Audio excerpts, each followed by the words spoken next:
So a new survey has shown that Gen Z employees hate working with other Gen Z employees, and they actually know how annoying they are, and they can't really help it. I assumed that, they would have said they hate working with older generations because they feel condescended to, they feel preached to, they feel misunderstood and demeaned and underestimated. But actually, according to the stats, Gen Z doesn't want to work with other Gen Z. If you look up Gen Z just as a blanket term on Google, if you look up any of the generations, usually what you get is stuff related to work and employment, which is where you get stuff like this. But almost always when you look up Gen Z, it's something like how to get along with Gen Z, how to turn Gen Z into like an A+ employee. It's like some handbook for some guy who has to work with a bunch of Gen Z employees, teaching them how to get the most out of their, younger hires. Like, it's all about adapting for the new generation instead of imposing any rules on their conduct and their work ethic. We have to cater to them because they grew up in this new world. Gen Z is cringing at the prospect of working with other Gen Zers, continuing a trend among some workers in which they dislike working with the younger generation. So they feel the same way that the old boomers do. And this is according to a survey of 2,000 Gen Zers, 31% of whom feel they're the most annoying to work with, compared to just 20% who said that baby boomers are the worst. I guess that the baby boomers were the runner-up. Well, I mean, you'd think that the baby boomers would be the ones that you're annoyed by outside of work. Right. Yeah. Or rather the customers. They dislike the boomer customers, not the coworkers. I remember working retail, like working with boomers was great because they were like competent, kind of knew what they were doing. And then the Zoomers, it was like, I remembered having to call our district, because I was like an assistant manager, calling our district manager being like, yeah, such and such, he can't come into work today. He's out, he's sick. He's like, okay, I have to fill out this form for his sickness. Like what specifically is going on? And I was like, yeah, it's just like a mental health thing. Oh my god! It was because he lost his geek bar and he was freaking out, and he like called me like, dude, I can't come in. I don't know where my geek bar is. Have his anxiety pen. That's something that feels like it's a product of like my generation being the last one to find that to be ridiculous. Yeah, well, it is what it is. But also, I think part of the dynamic of why Zoomers don't want to work with other Zoomers is because we like the leeway of being the young gun in the office. And then when you have 20 from Pop Culture Junkie says, had a friend who was a, quote, talent minder for celebrities on junkets. She quit the business after 6 months. I would love that job. In fact, I would just ruin careers with that job.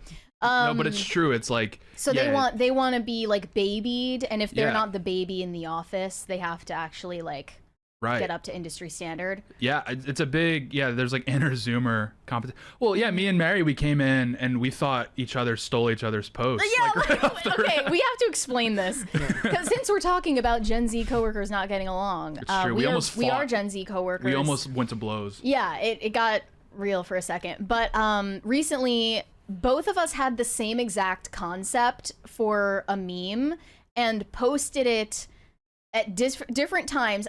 Tate, I'll give you credit. You posted it first. It was a reference to a TV show that elder Zoomers love called Sweet Life on Deck. What a show. A spin-off of Sweet Life of Zach and Cody.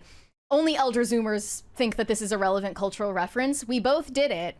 And I saw your post and thought, Tate stole my idea.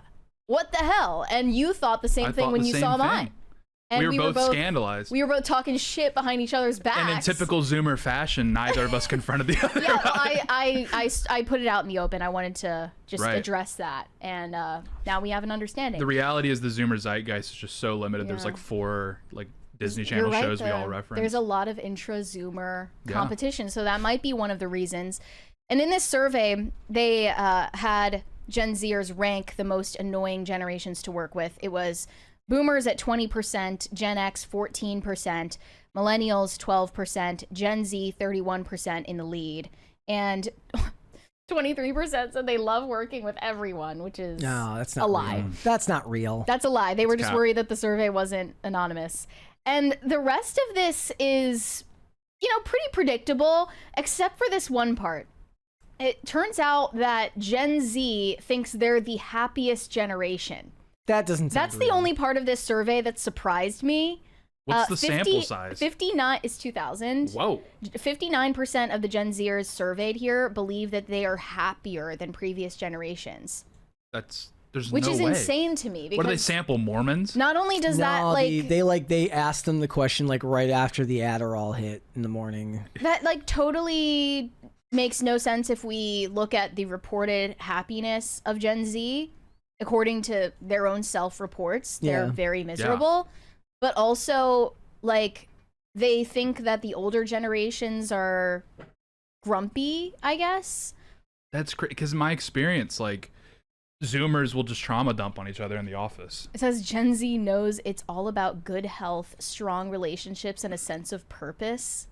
That's not true. It's not true, and that's definitely not unique. Well, it's the idea that they get their purpose from work, because that seems like more of a boomer thing, where boomers had their identity wrapped up in their place of employment and I guess also their family, but mainly like a lot of people back then had their identity wrapped up in working at the same company for 20 or 30 years. If they sampled what I call LinkedIn Americans, and that could be the case, because like LinkedIn, like working at Deloitte in Manhattan, those people do. They'll like be ironic and coy about it, but they generally do find their value in like their resume and everything. But like, yeah, your average Zoomer, you know, like that I grew up around was constantly like, I want to die. Yeah, when we were in Detroit for your wedding, Brett, I saw a Deloitte headquarters in the city, and I was like, oh, so Deloitte chooses which campus you work at. Can you imagine working at Deloitte in Detroit? It's like a deployment. I mean, that would kill anyone's will to live. Yeah. That'd be horrible. I'd just sign up for the military instead. At that point. Like, I'd better off in Yemen. Here were some other takeaways, though. 38% of Gen Zers believe they will be the last generation to grow up in a normal climate. Like actual climate, not like the climate of politics, but like your actual world. Yeah. Oh. The propaganda hits We're all so gonna get wiped out by the tectonic plates. And 37% believe that 9-to-5 jobs will disappear after their generation. That's not an unreasonable thing to think about. Like 9-to-5 jobs are kind of going. We're in the gig economy now for most people. 30% insist that home ownership will also become impossible. Only 30%? Which is also shockingly low. 40% of Gen Z think that they live in the worst period of human history. That's believable. So I kind of agree. A higher percentage of Zoomers think that they live in the worst time in history than they're going to own a home or not own a home. That's unbelievable to me, because it's like the complete opposite. Where like the trope among Zoomers is like, could you imagine giving a Diet Coke to a like middle-aged peasant? Like, that's the classic trope. So it's like, obviously Zoomers are very well. It's like me in heaven explaining to a medieval peasant how I lost on my 4-6 parlay. Yeah, literally.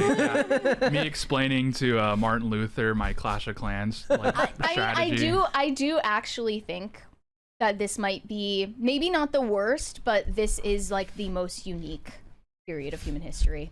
Because of the amount of stuff that has changed. Because of the internet primarily. But like, I think Zoomers, they're very aware that this is not the worst time. But it's like every single Zoomer you talk to is like, I'm never going to own a home. They're super nihilistic on that perspective. So that's just like unbelievable, that data. I don't know. Maybe the sample size has to be Mormons. They're the only people left that are like optimistic. 35% of Gen Z blame the boomers for the issues in modern society. That's Even so if it's low. not entirely true, it's kind of based. Was there a lot of people that said like, I don't know? Probably. Okay. Yeah. 60% 60% don't want to talk. There's like, whatever. I agree with this. 60% of Gen Zers wish that they were born in a different generation. I do. I know I do. I wish I was a millennial.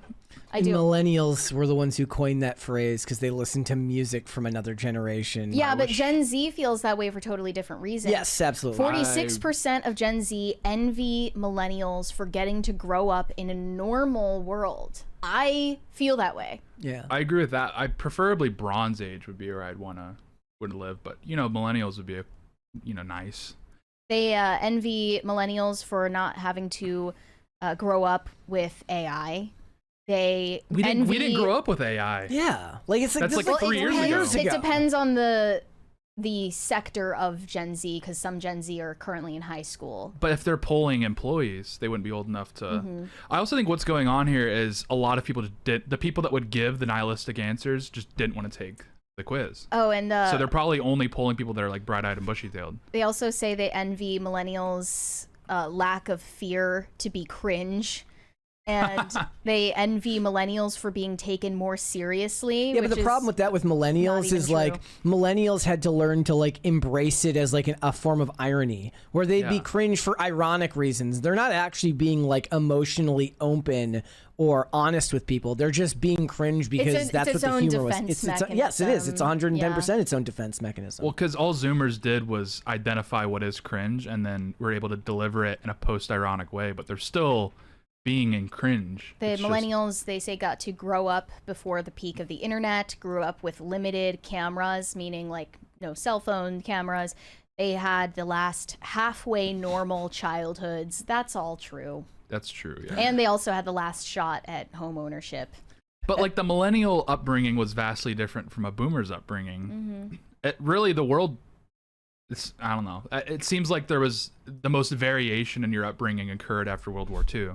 So it's like every generation following World War II had a vastly different childhood experience than the previous generation. A lot of Gen Z believe that they have the healthiest relationships compared to other generations. Probably because they think that therapy is the baseline for whether you're emotionally well or not. I think they also look at their parents' relationships. Oftentimes, like, I see posts from people like around our age saying like, oh, my parents never got divorced, but I wish they did because they don't get along. And they have this negative view of the idea of sticking it out. Yeah. For the purpose of commitment and the kids. Well, because, I would guess, I don't have any data in front of me, but I would guess that Zoomers' parents probably had more stable marriage rates than millennials and certainly than boomers. Really? Yeah, I would suspect that. You mean more millennials grew up with divorced parents? It was because I think most Zoomers were raised by Gen X or even younger, and I think that's when the divorce rate actually started to go down because the marriage rate went down. So the people that were actually getting married. So there's probably a higher proportion of Zoomers that have like single mothers. This was but like as far as the marriages themselves, the Zoomers that grew up in like 2-parent households, they actually probably had good relationships. Like this was a huge. If you want to look to the art as some type of indication as to where the culture was when I was growing up, that was a huge aspect of the storytelling in millennial shows and movies. Was like the kid from the suburbs with parents that were divorced. It's where the trope of like the pop punk bands come from. I got to get out of this town, and it's just the nicest suburb you've ever seen in your entire life. There was something about the plight of like disenfranchised white kids in the late 90s and early 2000s that felt indicative of the millennial, rise. I'm looking, I pulled it up. The divorce rate peaked around the late 1970s with boomers, and it's been dropping. So it's like it's true. It's that Zoomers have probably actually had a better their parents have had better relationships if you have a 2-parent household. But I imagine the single motherhood rate has gone up, right, in perpetuity. Back to the stats about the workplace. It says 80% of Gen Zers believe they're mistreated in the workplace. Aren't we all? Come on, like they really like feel bullied all the time? Yeah. Everyone does. It's called being an employee. They feel they're passed over due to lack of experience for the most part. Yeah, because you're 23. You don't have any experience. I mean, I agree that like entry-level jobs shouldn't require degrees, but on the other hand, they said they're judged for using AI in their jobs. They're mocked for their slang, fashion, or behavior, labeled lazy for not working overtime. That is not I know that it's become a big source of discussion amongst Gen Z and Gen Alpha with the slang, but every generation made fun of the prior generation's slang. That's true. Like, it was always a thing. I have movies going back to the 90s where the dad makes fun of the son's lingo because it sounds ridiculous because kids said sick.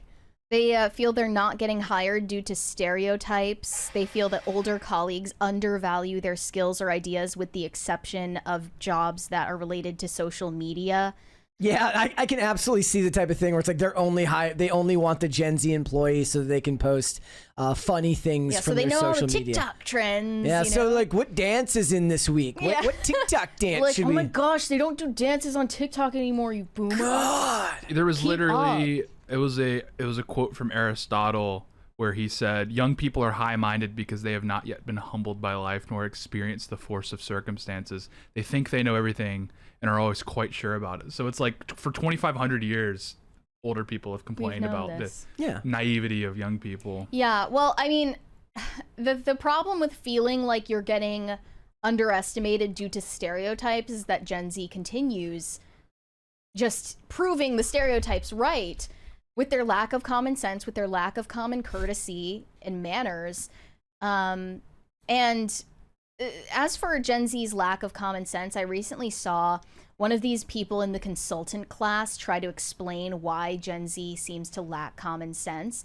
And one of the major reasons she cited for this, as someone who advises boomers and Gen Xers in different industries about Gen Z behavior, is that in the 90s, primarily, people got this weird idea in their heads that you're not supposed to tell other people's kids what to do. And you're not supposed to parent other people's kids. And it's not only none of your business, but also you might be disrupting their parenting methods if you tell a kid what to do. Like the idea that some random person would tell you not to wear a hat in church. Like, Right. Yeah. random stuff like that. I don't know why I remember this so vividly, but when I was like really young, I was at a friend's house for a play date, and her mom offered to make chocolate milk for us. Base. And she said, I'll make you chocolate milk if you say please and thank you. And I don't know why, but I just absolutely refused to do it because I was like, you're not my mom. But she was right to expect me to have manners in her household. Yep. And in a way, she was sort of being the mom in that scenario, even though I wasn't her kid. And for some reason, in recent years, people have totally abandoned that idea that we need a village mentality, that you have a responsibility toward other people's kids too. And that comes with maybe more trouble for you, but it's worth it to create functional adults. Yeah. And it's also gotten in the mind of parents where they're like getting in feuds with school teachers and other parents over like, don't tell my son or daughter what to do. They believe that they're somehow at odds with authorities that they've entrusted their kids to. Like if your kid misbehaves in class and gets a talking to about it, you're in the position where you're going to defend your kid's behavior to the teacher. Yeah. Right. You're supposed to respect the teacher's authority because you were the one who gave that teacher authority over your kid. And I know this is like kind of an unpopular opinion amongst conservatives lately. I don't know why, but I mean, the classroom needs to be militant. I believe that children need to be treated like little soldiers in the classroom. You better sit still, shut your damn mouth, and follow instructions. And if you can't do that, you should get kicked out. Like, that's how I was raised. That's how I was schooled. And all of the parents, because I went to private schools, understood perfectly well that, if your kid couldn't follow the rules, that you don't belong in this community. And also, like, they were of course paying for the service of this education they were receiving. It was just understood that, like, if you misbehaved, you're infecting all the other students with this social contagion of rebellion, and you need to be exiled. That's how it was. And I thought it was taken to an extreme at sometimes. Like, I got in trouble, literally had to go to like a talk with like a principal at my school because I got in trouble for daydreaming in class because I wasn't on the right page of the textbook when I was called on. And that led to me getting a talking to one-on-one with the school principal. And that's crazy. People just have no concept of discipline anymore. And I look back on that. I didn't appreciate it at the time because I was a kid. Yeah. But I look back on that and I think, like, that's the way it ought to go. Like, kids need to be bossed around and understand there's a hierarchy. And that's how Western pedagogy has been for generations. Thanks for watching. Listen to full episodes of Pop Culture Crisis on Spotify. Keep up with us on social media and make sure you subscribe and ring that bell so you never miss the show. Bye, guys.